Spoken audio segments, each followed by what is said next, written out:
வணக்கம் ஃப்ரெண்ட்ஸ், நம்ம இன்னைக்கு சுவையான சோளா பூரி சாஃப்டாக எப்படி செய்யலாம் சென்னா மசாலாவுடன் பார்க்க போகிறோம். ரொம்ப டேஸ்டியாக இருக்கும் ஹோட்டல் ஸ்டைலில். ஒரு வானல் நல்லா சூடானதும் அதில் எண்ணெய் ஊற்றிக்கோங்க. எண்ணெய் ஊற்றியாச்சு. இது சென்னா மசாலா நம்ம ஃபஸ்ட்டு செய்ய போகிறோம். ரொம்ப டேஸ்டியாக இருக்கும் ஹோட்டல் ஸ்டைலில். கிராம்பு 6, பட்டை 2, ஒரு கைப்பிடி அளவு கருவேப்பிலை போட்டாச்சு. ஆனியன் போட்டுக்கோங்க. 2 ஆனியன் பொடியாக நறுக்கியது. இது பூண்டு, ஒரு பூண்டை பொடியாக நறுக்கி வச்சுக்கோங்க. 2 பச்சை மிளகாய் போட்டுக்கோங்க. இந்த சோளாப்பூரி நீங்கள் வீட்டிலையே செய்யலாம். எவ்வளோ டேஸ்டியாக வரும்னு பாருங்கள். செமையாக இருக்கும் இந்த சென்னா மசாலா. இதே மாதிரி நீங்கள் ட்ரை பண்ணி பாருங்கள். ஹோட்டல் ஸ்டைலில் இருக்கும். இது நல்லா வதக்கிக்கோங்க. நல்லா வதங்கி வரணும். ஆனியன் நல்லா வதங்கினாதான், இந்த எந்த பொருளுமே ஆனியன் நல்லா வதங்கினாதான் ரொம்ப டேஸ்டியாக இருக்கும்.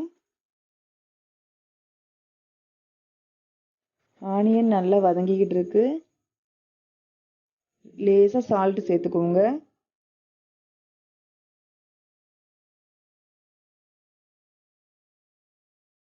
நல்ல கலர் மாதிரி வந்துருச்சு. இப்போ ஒரு தக்காளி, பெரிய தக்காளியை கட் பண்ணி வச்சுருக்கிறத சேர்த்துக்கோங்க. இதுவும் நல்லா வதக்கி விடுங்க. நல்லா வதங்கினதுமே கலர் மாறி கலர் சேஞ்ச் ஆயிடுச்சு பாருங்க.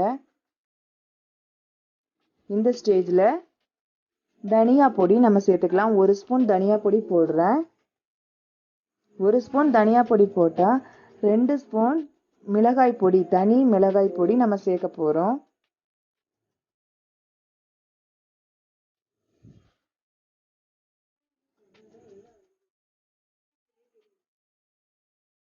இதை நல்லா வதக்கி எடுத்துக்கோங்க.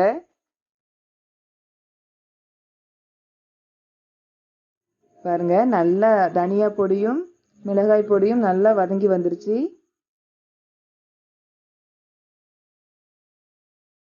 அந்த பச்சை வாசம்லாம் போயிடுச்சு. இப்போ நான் அவிச்சு வச்சிருக்கேன் கொண்டக்கடலை, 1/4 கிலோ கொண்டக்கடலையை அவிச்சு வச்சிருக்கேன்.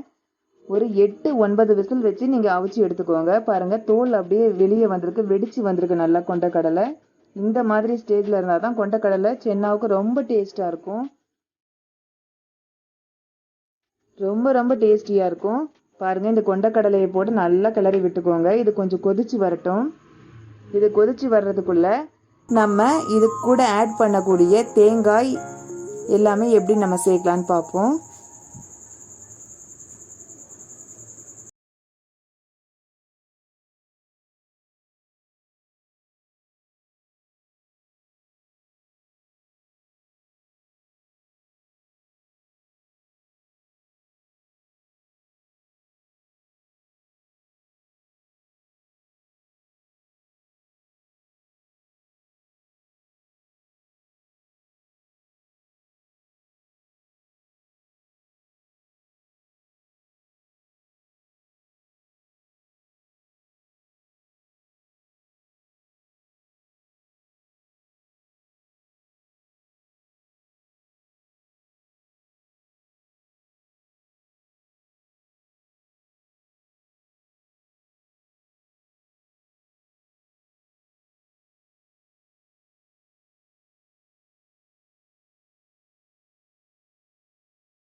சேர்த்து பிசைஞ்சிக்கோங்க. சப்பாத்தி மாவு பதத்துக்கு இந்த மாதிரி பிசைஞ்சிட்டு அதில் ஆயில் போட்டு நல்லா மூடி இப்படி வச்சுருங்க.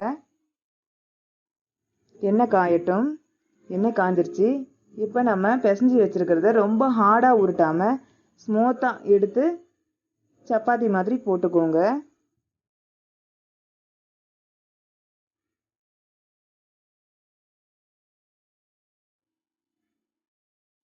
திருப்பி திருப்பி சப்பாத்தி மாதிரியே போட்டு எண்ணெய் காஞ்சிருச்சான்னு பார்த்துட்டு எண்ணெய் மேலே லேசாக இப்படி கை வச்சு பார்த்தீங்கன்னாக்கா தெரியும்.